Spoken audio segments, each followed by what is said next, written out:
안녕하세요. 콘스탄트 김의 티스와 함께 돈 버는 아카데미. 이번 시간은 좀 재밌는 얘기가 되겠습니다. 돈 버는 절세. 뇌물도 세금을 내야 되는 거 아십니까? 뇌물은 기타 소득세로 세금을 내야만 합니다. 여기에 대해서 알아보도록 하겠습니다. 소득이 있다면요, 세금을 내야 됩니다. 그것이 바로 소득세가 되겠습니다. 소득세 한번 알아볼까요? 소득세의 종류에는요, 크게 세 가지가 있습니다. 종합소득세라고 해서 여섯 가지 소득을 합산해서 누진과세해주는 소득세가 있고요. 그 다음에 양도소득세나 퇴직소득세처럼 분류해서 별도로 과세하는 세가 있습니다. 양도소득세 같은 경우에는 뭐 부동산 같은 경우를 팔았을 때 양도 차익에 대해서 세금을 내는 것을 말하는 것이고요. 퇴직소득세는 퇴직했을 때 퇴직금을 받지 않겠습니까? 거기에 대해서 세금을 내는데 양도나 퇴직소득세 같은 경우에는요, 오랜 기간 동안에 벌었던, 어떻게 보면 오랜 기간 동안에 이어왔던 그 소득에 대해서 과세하다 보니까 종합소득세처럼 1년 단위로 모아서 과세하는 것하고 좀 성질이 좀 다르죠. 그러다 보니까 그 양도하고 퇴직소득세는 종합소득세랑 같이 합쳐서 누진과세하지는 않습니다. 종합소득세에는요, 이자소득세하고 배당소득세, 그 다음에 부동산 임대소득을 포함한 사업소득세, 자영업자들이 내는 세금들 있죠. 그 다음에 이제 근로자들이 내는 근로소득세, 그 다음에 연금소득세, 그 다음에 기타 소득세가 있습니다. 이런 것들은 모두 다 합쳐가지고 5월 달에 종합소득세 신고로 누진과세한다는 것이 되겠습니다. 특히 이자소득세하고 배당소득세는요, 금융소득 종합과세 대상이 돼서 1년에 1인당 2천만 원을 초과했을 때는 별도로 종합과세를 한다는 점도 유의하시기 바랍니다. 그렇다면 소득세는 어떻게 산출할까요? 간단히 알아보도록 하겠습니다. 총 종합소득, 총 번 돈이 있겠죠. 거기에서 비과세 소득은 빼줍니다. 비과세 소득의 대표적인 것이 바로 뭐 중식대라든가 차량 운전 지원비라든가 이런 것들은 빼주게 되겠죠.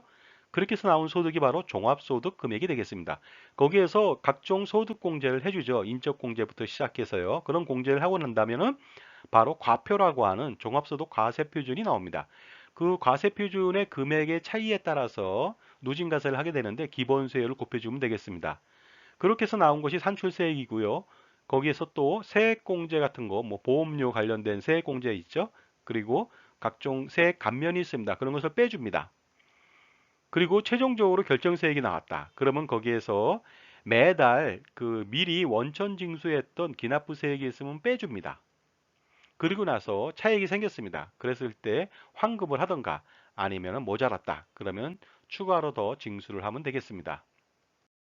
종합소득세율 알아볼까요? 굉장히 좀 복잡해졌습니다. 1200만 원 이하는 6%고요. 그 다음에 4600 이하는 15%, 8800 이하는 어떻습니까? 24%, 그 다음에 1억 5천 이하는 35%, 3억 원 이하는 38%, 그 다음에 5억 원 이하는 40%, 10억 원 이하는 42%, 그 다음에 10억 원 초과는 45%인데요. 그 지방소득세 10%까지 합친다면 어떻습니까? 최저 6.6%에서 49.5%라고 해서 OECD 국가 중에서도 최상위 측에 속하는 그런 엄청난 종합소득세율을 부과하고 있습니다. 간단하게 우리가 누진공제를 활용해서 소득세를 빨리 구하는 법을 알려드릴게요. 과세표준이 1억 원이다. 그러면요, 처음부터 계산하지 않고 한꺼번에 계산합니다. 1억 원이 속하는 구간이 35%가 되겠죠? 그럼 바로 과세표준 1억 원에다가 곱하기 35%를 합니다.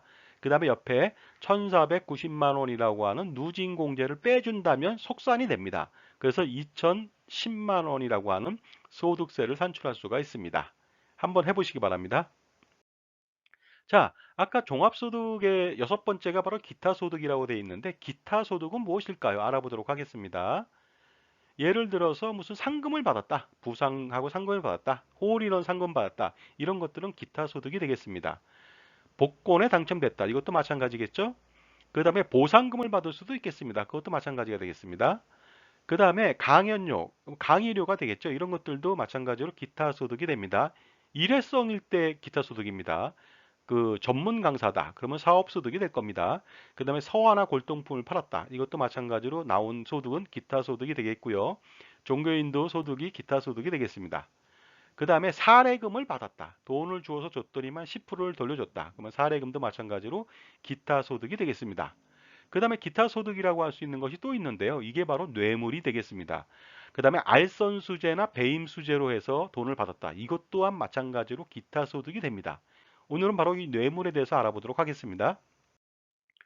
자, 이런 기타 소득은요, 어떻게 과세를 하냐면요, 기본적으로 완납적 분리과세. 이것은 뭐냐면요, 그냥 바로 분리과세에서 종합소득까지 가지 않고 끝내버리는 겁니다.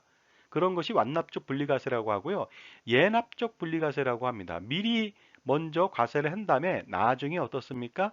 종합과세가 되는지 판단해 보기도 하고, 아니면은 가연력 같은 경우에는요, 연간 300만 원 이하일 때는요, 분리과세를 하지만 자기가 판단해서 종합과세로 다시 한번 계산할 수도 있습니다. 그랬을 때 더 세금을 줄일 수 있다면 자기가 선택할 수가 있거든요. 자, 그 다음에 이제 무조건 종합과세하는 기타 소득도 있다는 것이죠. 알아보도록 하겠습니다. 완납적 분리과세 하는 것은 복권 당첨금 같은 경우에는요, 바로 그냥 분리과세로 끝나고 더 이상 종합과세 신고 대상이 되지 않습니다. 예납적 분리과세 같은 경우에는 뭐 먼저 강연료는 떼겠죠. 근데 300만 원을 초과했다. 그러면 종합과세 대상이 되는 것이고요. 300만 원 이하라 할지라도 본인이 판단해서 5월 달에 종합과세 신청을 해서 그 훨씬 더 세금을 더 줄일 수 있다면 각종 공제가 많다면 당연히 더 줄일 수 있겠죠. 그렇게 판단할 수가 있습니다.